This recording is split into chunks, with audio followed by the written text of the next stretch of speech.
गर्मियों की दोपहर थी। धूप चटक रही थी और जंगल में हरियाली के बीच से हल्की हवा बह रही थी।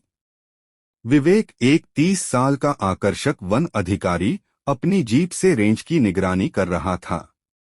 ऊंचा कद, चौड़ा सीना, घनी दाढ़ी और कांधे पर खाकी वर्दी।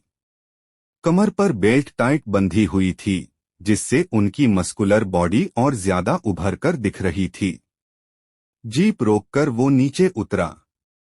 जैसे ही उसका पैर जमीन पर पड़ा, एक दमदार आवाज सुनाई दी।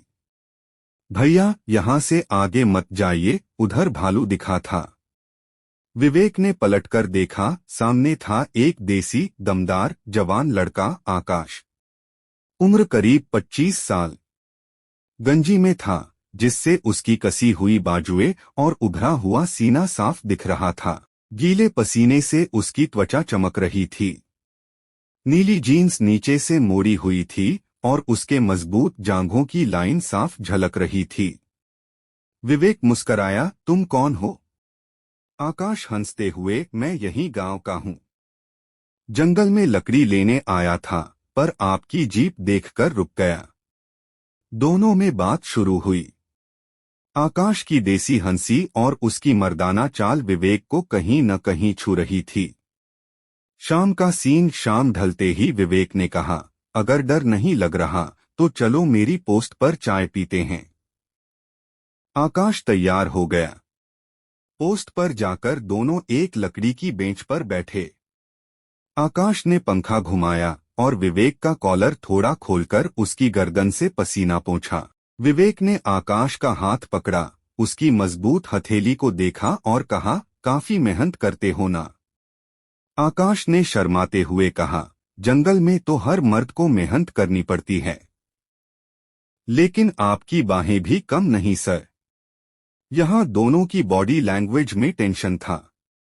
विवेक ने अपनी जांघ पर हाथ रखा और आकाश की आंखें वहीं टिक गईं। आकाश अपनी बाह पीछे रखकर बैठा, जिससे उसका सीना और ज्यादा उभरा। विवेक ने धीरे से उसकी तरफ झुककर कहा, तुम्हें देख रहा हूं, दिल मचलने लगा है। आकाश मुस्कराया और बोला, तो रोक कौन रहा है? फिर हल्की बारिश शुरू हो गई। दोनों बरामदे में खड़े हुए।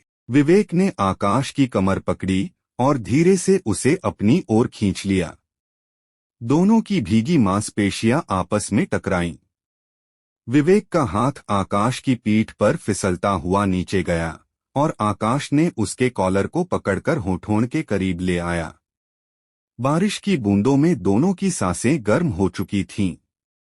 विवेक की उंगली आकाश के पेट की लाइन पर चल रही थी और आकाश की जांघें थोड़ी थोड़ी कांप रही थीं। उस रात दोनों ने बिस्तर पर नहीं, लकड़ी के मचान पर एक दूसरे की बाहों में रात बिताई। भीगे बदन एक दूसरे से लिपटे हुए, कभी पेट पर हाथ फिसलते तो कभी गर्दन में होंठ छूते।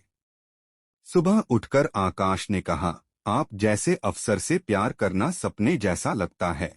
विवेक ने उसके बालों में हाथ फेरते हुए कहा, तुमसे मिलकर मुझे जंगल में फिर से जिंदगी दिखी। अब ये वर्दी भी तुम्हारी याद दिलाएगी।